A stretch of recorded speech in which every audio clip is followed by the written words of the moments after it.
नमस्कार। अब तक की कथा में हमने देखा कि किस प्रकार महाराज जन्मेजय को अपने पिता महाराज परीक्षित की मृत्यु का सत्य मालूम पड़ता है तथा उसे जानकर वे सर्पसत्र नाम के एक यज्ञ को करने की दीक्षा लेते हैं। उस यज्ञ के हवन कुंड की अग्नि में मोहित होकर सांप खिंचते चले आ रहे हैं तथा मरते जा रहे हैं। इस भयानक दृश्य को देखकर तथा इसको जानकर नागराज तक्षक जो हैं अपने मित्र देवराज इंद्र के पास जाते हैं तथा उनसे शरण मांगते हैं। देवराज इंद्र उन्हें अपने महल में शरण देते हैं तथा कहते हैं जब तक तुम मेरे महल में रहोगे तो तुम्हारा बाल भी बांका नहीं हो सकता है। उधर नागराज तक्षक के बड़े भाई जो नागराज वासुकी हैं बहुत चिंतित हैं।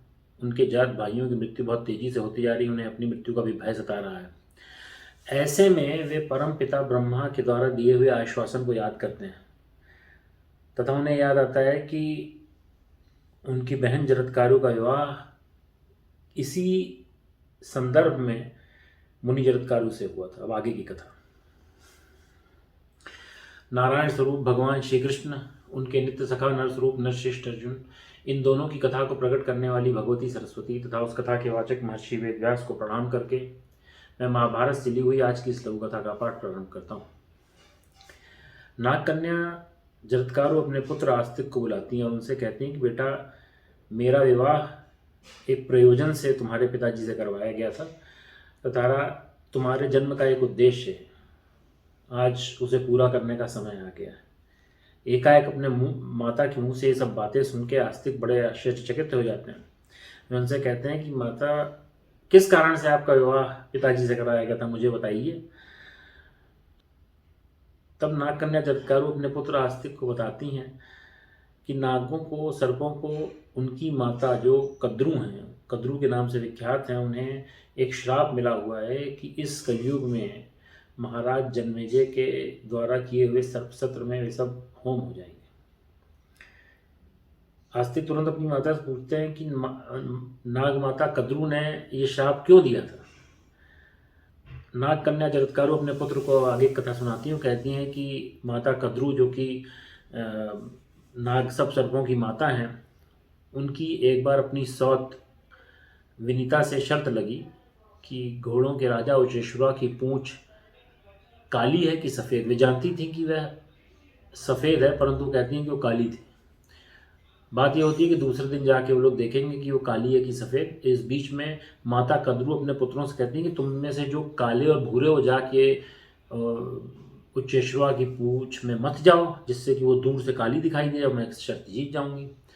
सर्प अपनी माता को मना करते हैं कि आपको ये गलत काम नहीं करना चाहिए। उनकी बात सुन के वे बहुत ज़्यादा गुस्सा होती हैं, उन्हें श्राप देती हैं कि आने वाले कल्प में, कलयुग में महाराज जन्मेजय नाम के एक राजा होंगे। वो सर्पसत्र नाम का एक यज्ञ करेंगे और उसकी हवन की अग्नि में भस्म होकर तुम सबका विनाश हो जाएगा। परमपिता ब्रह्मा भी वहाँ पर उपस्थित थे और उन्होंने इस बात का अनुमोदन किया।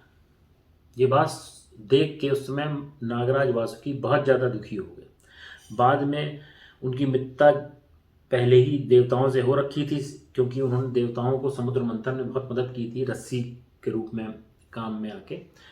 तो वे देवताओं के संग परमपिता ब्रह्मा के पास जाते हैं और कहते हैं कि हमारी पूरी जाति नष्ट हो जाएगी, इसके लिए उसको हमको बचाने का कोई तो उपाय होगा, बताइए। परमपिता ब्रह्मा उन्हें बताते हैं कि आने वाले जिस कलयुग में ऐसा होगा, उसी समय एक जरत्कारु नाम के मुनि होंगे। उन जरत्कारु नामक मुनि से एक नाग कन्या जरत्कारु का विवाह होगा और उनका जो पुत्र होगा वह तुम्हें बचा सकता है। ऐसा जानकर नाग कन्या जरत्कारु अपने पुत्र को कहती हैं कि मेरे भाई नागराज वासुकी ने मेरा विवाह तुम्हारे पिताजी से करवा दिया और तुम मेरे घर में आए और अब तुम पढ़ लिख कर बड़े हो चुके हो और अब वह समय भी आ चुका है। सर्पसत्र नामक यज्ञ चल रहा है और उसमें मोहित होकर एक एक करके सर्प गिरते चले जा रहे हैं और उसमें भस्म होते चले जा रहे हैं। अब उन्हें बचाने का वक्त आ गया है। तुम्हारे मामा नागराज वासुकी यहाँ पर उपस्थित हैं, वे भी बहुत ज़्यादा भयभीत हैं, तो अब उनका उद्धार करो, उनके जात भाइयों का उद्धार करो। अपने माता की बात सुनकर आस्तिक ने उन्हें आश्वासन दिया कि हे माता, अगर परमपिता ब्रह्मा ने ऐसा कहा था और मैं पढ़ लिख कर इतना तैयार हूँ, तो मैं आपको यह आश्वासन देता हूँ कि मैं महाराज जन्मेजय के पास जाऊंगा तथा अपनी मधुर वाणी से उनको खुश करके सर्पसत्र को बंद करवा दूंगा। फिर उन्होंने अपने मामा को देख कर कहा कि हे मामा, आप भी भयभीत ना होइए, मैं जान रहा हूँ कि आप बहुत भयभीत हैं, अब तक इतने सारे सर्प मारे जा चुके हैं, परंतु आगे मैं अपनी मधुर वाणी से महाराज जन्मेजय को संतुष्ट करूँगा और आप इस बात पर विश्वास रखिए कि मैं यह काम करने के लिए पूरी तरीके से तैयार हूँ। नागराज वासुकी को बहुत ज़्यादा आश्वासन देकर उनके दिल में जो भय बैठ गया था उसको थोड़ा दूर करके आस्तिक उस जगह जाते हैं जहाँ पर यह सर्प सत्र हो रहा है। जैसे कि मैं पहले आपको बता चुका हूँ, सर्प सत्र में पहले ही यह भविष्यवाणी हो चुकी थी कि कोई ब्राह्मण पुत्र आकर इस यज्ञ को रुकवा देगा तथा महाराज जन्मेजय ने अपने द्वारपालों को और अपने विशिष्ट मंत्रियों को कहा था कि अगर कोई भी व्यक्ति आता है तो उसे अतिथिशाला में ले जाया जाए पूरे आदर के साथ, और जब यह यज्ञ समाप्त होगा तब मैं आके उनकी सेवा करूंगा। तब तक आप और लोग जो बाहर से आ रहे हैं, जो ये प्रयास कर सकते हैं कि इस यज्ञ को किसी तरह रुकवा लें, उन्हें आप दूर रखिएगा।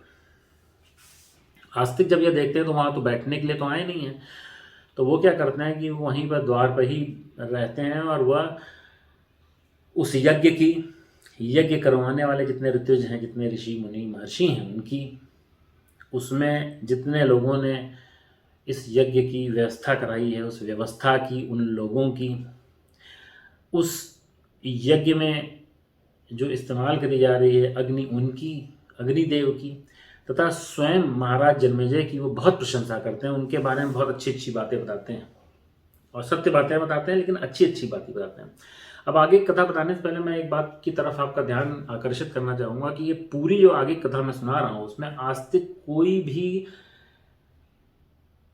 अनर्गल या गलत बात नहीं करते हैं, क्योंकि उन्हें मालूम है कि महाराज जन्मेजय के द्वारा किया जा रहा यह यज्ञ अपने आप में सही है, परंतु वे उसकी कोई बुराई नहीं करते हैं, वे उसकी सिर्फ बड़ाई करते हैं तथा बड़ाई करके अपने मधुर वचनों द्वारा वो कैसे महाराज जन्मेजय को तैयार करते हैं कि वे सर्पसत्र रोक दें। यही आगे कथा है, इसे आप ध्यान से सुनिए। आस्तिक सबसे पहले जो है इस यज्ञ की प्रशंसा करते हैं। वे महाराज जन्मेजय को संबोधित करते हुए कहते हैं कि जिस प्रकार वरुण ने यज्ञ किए थे, चंद्रमा ने यज्ञ किए थे, और जिस प्रकार प्रजापति ब्रह्मा जी ने प्रयागराज में यज्ञ किया था, और वह यज्ञ जिस प्रकार सद्गुणों से भरपूर थे, उसी प्रकार आपका यह यज्ञ भी सब सद्गुणों से भरपूर है। कि देवराज इंद्र के 100 यज्ञ हुए थे, महाराज पुरु ने भी 100 यज्ञ किए थे, तुलना में उन सारे यज्ञों की तुलना में आपका यह यज्ञ भी शोभा पा रहा है। कहते हैं कि जिस प्रकार यमराज के यज्ञ था, जिस प्रकार राजा हरिमेधा का यज्ञ था, जिस प्रकार राजा रंतिदेव ने जो यज्ञ किया था, वो यज्ञ श्रेष्ठ गुणों से ये सब यज्ञ संपन्न हुए थे और परिपूर्ण थे, उसी प्रकार आपका यह यज्ञ भी सभी श्रेष्ठ गुणों से परिपूर्ण है। कि हे भरतवंशियों में श्रेष्ठ जन्मेजय, महाराज शशबिंदु, राजाधिराज कुबेर ने अपना यज्ञ जिस उत्तम विधि से पूरा करवाया था, आपका यह यज्ञ भी उसी प्रकार उत्तम विधि से पूरा किया जा रहा है। कि हे परीक्षित कुमार, मेरी बात ध्यान से सुनिए। राजा अजमीर तथा महाराज दशरथ नंदन श्री रामचंद्र जी ने जिस प्रकार यज्ञ किया था, जिस विधि से यज्ञ किया था तथा जिन उत्तम गुणों से अपना यज्ञ परिपूर्ण किया था, उसी प्रकार से आपका यह यज्ञ भी पूरा हो रहा है। वे कहते हैं कि जिस प्रकार धर्मपुत्र अजमीर वंशी महाराज युधिष्ठिर के यज्ञ के बारे में सभी देवता जानते थे, उसी प्रकार आपके इस यज्ञ की चर्चा भी जो है स्वर्गलोक तक हो रही है। जिस प्रकार सरस्वती नंदन व्यास, जो आपके यहाँ एक ऋत्विज के रूप में भी उपस्थित है, उन्होंने स्वयं अपना यज्ञ किया था तथा उस यज्ञ की सारी तैयारी स्वयं करी थी, उसी प्रकार आपका यह यज्ञ भी पूर्ण हो रहा है। इसके पश्चात वे इस यज्ञ को कराने वाले ऋत्विज, जो ऋषि मुनि महर्षि हैं, उनकी बहुत प्रशंसा करते हैं। इंद्र का यज्ञ जिस प्रकार से करवाया गया था तथा उसमें सभी योग्य वस्तुएं और जिस विधि से उसको कराना था उसी प्रकार से वो कराया गया था, उसी तरीके से, उन्हीं यज्ञों के तरीके से ये जो आपके ऋत्विज हैं वे भी ये यज्ञ करवा रहे हैं और इन सभी का कल्याण। कहते हैं कि श्री कृष्ण द्वैपायन व्यास जी से ज़्यादा जानकार यज्ञों को कराने वाला आज कोई भी नहीं है, तथा उनके सभी शिष्य तथा अन्य जो ऋत्विज यहाँ पर उपस्थित हैं वे सभी दुनिया में घूम घूम कर जगह जगह यज्ञ करवाते हैं, तथा उन्हें सभी यज्ञों को करवाने की संपूर्ण विधि मालूम है, और आपके यज्ञ में तो सब एक साथ उपस्थित हैं तथा ये जिस जिस विधि से करा रहे हैं उनमें कोई भी ऐसी चीज़ नहीं जो रह जा रही। सभी सभी आयामों में, सभी तरीकों से अगर देखा जाए तो यह आपका यज्ञ जो है परिपूर्ण है। उसके बाद उन्होंने अग्निदेव की बहुत प्रशंसा करी। उसके बाद उन्होंने स्वयं जो है महाराज जन्मेजय की बहुत प्रशंसा करी। उन्होंने कहा कि आप बहुत ज़्यादा प्रजापालक हैं, आप बहुत ज़्यादा धैर्यवान हैं, आपका प्रभाव जो है वो महाराज वरुण के समान, धर्मराज के समान है, और यम के समान आप प्रभावशाली हैं।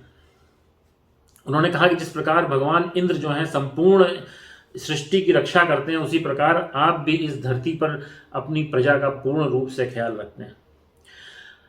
उन्होंने कहा कि आपका जो प्रताप है वह जो पूर्व काल में बहुत बड़े बड़े राजा हुए हैं, खटवांग, नाभाग और दिलीप, उनके समान है। उन्होंने कहा कि आपका जो प्रभाव आने वाले इतिहास पर होगा वह राजा ययाति तथा राजा मांधाता के समान होगा। उन्होंने कहा कि आपका तेज सूर्य भगवान के समान है। आपने जो व्रत लिया है वह परम पूज्य भीष्म पितामह जी के समान है। उन्होंने कहा कि महर्षि वाल्मीकि का जो पराक्रम था जिस तरह का उनके अंदर ही समाहित था, उसी प्रकार से आपका पराक्रम भी जो है वो आपके अंदर ही समाहित है। उन्होंने इसके आगे बहुत ही विशेष बात कही, जिसका एक गूढ़ अर्थ है, जरा इसे समझने की कोशिश आप लोग करिएगा। उन्होंने कहा कि महर्षि वशिष्ठ के समान आपने भी अपने क्रोध को काबू कर रखा है। उन्होंने उसके बाद उनके ऐश्वर्य की बहुत प्रशंसा की। उन्होंने कहा कि जैसे भगवान इंद्र का ऐश्वर्य है, वैभव है, वैसे ही आपका भी सभी जो राजपाट, आपका आपने जो यज्ञ मंडप बनवाया उसका जो ऐश्वर्य है वह भी देखने में वैसा ही है। उन्होंने कहा कि जैसे भगवान यमराज जो हैं वो धर्म के सिद्धांत को भली भांति जानते हैं, वैसे आप भी धर्म के सिद्धांत को भली भांति जानते हैं। जैसे भगवान श्री कृष्ण सर्वगुण संपन्न थे, वैसे ही आप भी सर्वगुण संपन्न मुझे मालूम होते हैं। वसगुणों की जो सभी संपत्तियां हैं, संपदाएं हैं, वो सब लगता है कि आप ही में निवास कर रही हैं, और इन सब यज्ञों की जो निधि है वह भी आप ही में निवास कर रही है। उन्होंने आगे उनकी और प्रशंसा करते हुए कहा कि बल में आप महाराज दंभोद्भव के समान हैं, अस्त्र शस्त्र के ज्ञान में आप भगवान परशुराम के समान हैं, तेज में आप और अत्रित नामक महर्षियों के समान हैं, और जिस तरीके से मुझे तो लग रहा है कि जिस तरीके से महाराज भगीरथ की तरफ देखना मुश्किल था, वैसे ही आपकी तरफ देखना भी बहुत मुश्किल हो रहा है। आस्तिक की ये बातें, ये वचन, ये उत्तम मधुर वचन सुनकर सभी ऋत्विज, अग्निदेव, महाराज जन्मेजय, वहाँ जितने मंत्रीगण हैं, जितने लोग हैं उपस्थित हैं, वो सभी बहुत खुश होते हैं। महाराज जन्मेजय कहते हैं कि जल्दी जल्दी मेरा यह यज्ञ समाप्त कराइए, नागराज तक्षक को बुलाकर इस यज्ञ के हवन कुंड में होम करिए। मैं इस ब्राह्मण पुत्र को कुछ देना चाहता हूँ उनको। वहाँ जो ऋत्विज हैं कहते हैं कि ये आप जो बात कह रहे हैं बहुत सही कह रहे हैं, ये आपको ये जो भी वर मांग रहे हैं उसे पूरा करना चाहिए। महाराज जन्मेजय के मन में बार बार यह इच्छा उत्पन्न होने लगी कि वह आस्तिक के मन में जो भी दान प्राप्त करने की इच्छा है उसे पूरा करें। परंतु जैसे ही उनके मन में ये बात आ रही थी, उनके दिमाग में ये भी बात आ रही थी कि अभी तक नागराज तक्षक नहीं आए, अभी तक वे आकर इस यज्ञ के हवन कुंड में होम नहीं हुए। तो उन्होंने अपने ऋत्विजों से पूछा कि नागराज तक्षक क्यों नहीं आए हैं। ऋत्विज उनसे बताते हैं कि शास्त्रों में भी ऐसा लिखा है और इससे पहले यह भविष्यवाणी भी हो चुकी है, तथा जैसा कि अग्निदेव बता रहे हैं, नागराज तक्षक ने जाकर देवराज इंद्र के पास शरण ली है, तब वे उनके महल में सुरक्षित हैं। जन्मेजय यह बात सुनने के बाद बहुत ज़्यादा विचलित होते हैं और कहते हैं कि अगर ऐसा है और देवराज इंद्र जो हैं उस दुष्ट तक्षक को बचा रहे हैं, तो मेरी आप लोगों से निवेदन है, मेरा ये निवेदन है कि आप अपने मंत्रों द्वारा भगवान इंद्र सहित ही उन्हें यहाँ बुला दीजिए। ऐसा करने पे ऋत्विज मंत्रों द्वारा आह्वान करते हैं कि इंद्र सहित तक्षक वहाँ चले जाएं। उन मंत्रों द्वारा मोहित होकर देवराज इंद्र के मन में एक विचार आता है, तब अपना एक बहुत भव्य विमान मंगवाते हैं, तब उसी विमान में घूमने के लिए अपने महल, अपने राजभवन से बाहर निकल जाते हैं। उन्होंने एक दुपट्टा पहन रखा है, उस दुपट्टे के अंदर बहुत डरे हुए, बहुत ज़्यादा विचलित नागराज तक्षक भी हैं, और घूमते घूमते वे उस यज्ञ स्थल के ऊपर से गुजरते हैं। उसी समय उस यज्ञ को करवाने वालों में उपस्थित एक महर्षि होता है वह एक मंत्र का उच्चारण करके एक आहुति देते हैं, जिसमें कि वे देवराज इंद्र और तक्षक को एक साथ होम करते हैं, एक साथ उनका आह्वान करते हैं। और उससे इस मंत्र की शक्ति से, इस आह्वान से प्रेरित होकर देवराज इंद्र अपने विमान सहित उस अग्नि की तरफ आकर्षित होने लगते हैं, उसमें गिरने लगते हैं और घबरा कर वो अपने दुपट्टे को यूं झटकते हैं, जिससे कि तक्षक जो हैं वो अलग हो जाते हैं और वे स्वयं जो हैं अपने महल की तरफ चले जाते हैं। अब आकाश में नागराज तक्षक जो हैं वो धीरे धीरे गिर रहे हैं, वो मोहित होते जा रहे हैं, खिंचते चले जा रहे हैं। उन्हें देखकर सभी बड़े प्रसन्न हो जाते हैं। महाराज जन्मेजय भी बहुत प्रसन्न हो जाते हैं। उन्हें लगता है कि अब तो जो मैंने सोच के यज्ञ किया था उसका वह पूरा होने जा रहा है, उसका प्रयोजन। बहुत खुश होते हैं। तब वे अपने ऋतुजों से पूछते हैं, क्या मैं अब दान देना प्रारंभ करूं? क्या इस ब्राह्मण पुत्र को मैं उसका मन मांगा दान दूं? उधर आस्तिक भी देखते हैं कि अरे छोटे मामा तो हवा में लटक रहे हैं, अब लग रहा है उनको उनका भी अंत निकट आ गया है। तो इसमें एक बहुत ही सूक्ष्म चीज होती है। वे ऊपर हाथ करके नागराज तक्षक को आश्वासित करते हैं, कहते हैं रुक जा रुक जा रुक जा। उन्हें आश्वासित कहते हैं, उन्हें बल दिलाते हैं कि मैं उन्हें बचा लूंगा। तब महाराज जन्मेजय से कहते हैं कि हे महाराज, अगर आप मुझे कुछ देना चाहते हैं तो यही समय है, आप मुझे कुछ वर दीजिए। महाराज जन्मेजय भी उनकी तरफ देखते हैं, बोलते हैं बोलिए ब्राह्मण पुत्र, कहिए आप क्या चाहते हैं। और आस्तिक उनसे कहते हैं कि अब मैं चाहता हूं आप ये सर्पसत्र रुकवा दें। उनकी ये बात सुन के महाराज जन्मेजय बहुत ज़्यादा विचलित हो जाते हैं, बहुत परेशान हो जाते हैं, बहुत ज़्यादा दुखी हो जाते हैं। वो कहते हैं कि हे विप्र, आप ये कैसी बात कर रहे हैं? मेरा विशेष प्रयोजन तो अभी तक पूरा ही नहीं हुआ है। मैंने सोचा था कि मैं इन सर्पों, इस दुष्ट तक्षक को तथा इसके सभी जात भाइयों को मार डालूंगा।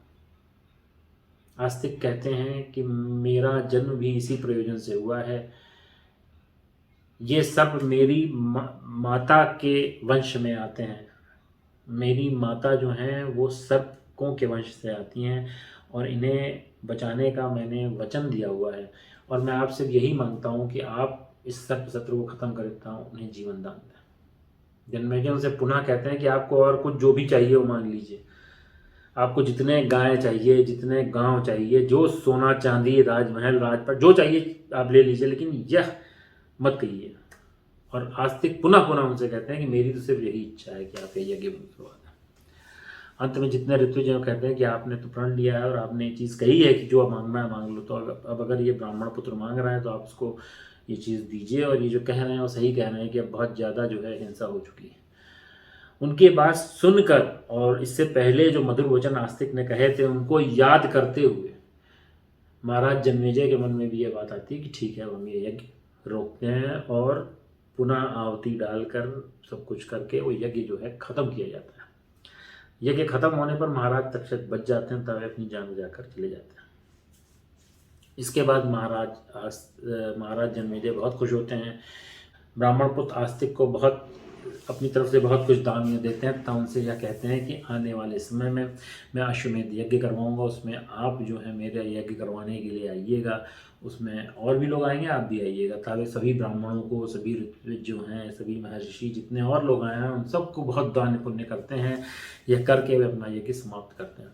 उधर आस्तिक जाते हैं अपने मामा के पास, अपनी माता जी के पास, और उनको बताते हैं ये सब समाचार कि कैसे मैंने यज्ञ जो है समाप्त करा दिया। उनके मुंह से ये शुभ समाचार सुनकर उनके मामा, उनकी माता बहुत प्रसन्न होते हैं। उनके मामा उनसे कहते हैं कि मुझसे कोई वर मांगो। और आस्तिक उनसे कहते हैं कि मैं आपसे कोई वर नहीं चाहता हूँ, परंतु अगर आप मुझ पर कृपा करना चाहते हैं तो उस चीज़ को याद करिए, उस बात को याद करिए जिस कारण से परम पिता ब्रह्मा ने इस बात का, इस यज्ञ को के होने का अनुमोदन किया था। आज के बाद अगर कोई सर्प किसी मनुष्य को अकेले में पावे और उसे डसने जाए, और अगर वह मनुष्य उस सर्प को याद दिलाए कि जिस प्रकार मेरे पूर्वज आस्तिक ने तुम्हारी जात को खत्म होने से बचाया था, उसी तरीके से मेरी यह इच्छा है कि तुम आज मुझे न डसो, मुझे न मारो, तो वो सर्प उस आदमी को छोड़ दे। अगर वह उस व्यक्ति को न छोड़े तो उसके फन के सैकड़ों टुकड़े हो जाएं। नागराज वासुकी कहते हैं कि यह वस्तु ऐसा ही होगा। इसके बाद आस्तिक अपना पूरा जीवन जीते हैं। बहुत सारे उनके पुत्रियां होते हैं, बहुत लोगों को अच्छी अच्छी शिक्षा देते हैं और उसके बाद वह स्वर्गलोक को जाते हैं। इस प्रकार से आस्तिक की कथा का समापन होता है। इस कथा की विशेष बात यह है कि इसमें सर्प सत्र का विवरण आता है। इस पूरी कथा श्रृंखला मैंने आपको सर्प सत्र के बारे में बताया। इसी सर्प सत्र के दौरान महाभारत पहली बार सुनाई गई थी। महाभारत इसके बाद दूसरी बार कब सुनाई गई थी यह भी मैं आपको पहले बता चुका हूँ।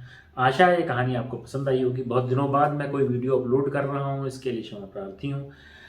आशा है आप लोग को ये वीडियो पसंद आया होगा। अगर आया तो इसे लाइक ज़रूर करिएगा, मेरे चैनल को सब्सक्राइब करिएगा। अगर आप बेल आइकन दबा कर रखेंगे तो नित नए वीडियो जब जब मैं अपलोड करूँगा आप लोगों को मालूम पड़ता रहेगा। वीडियो देखने के लिए बहुत बहुत धन्यवाद। पुनः नमस्कार।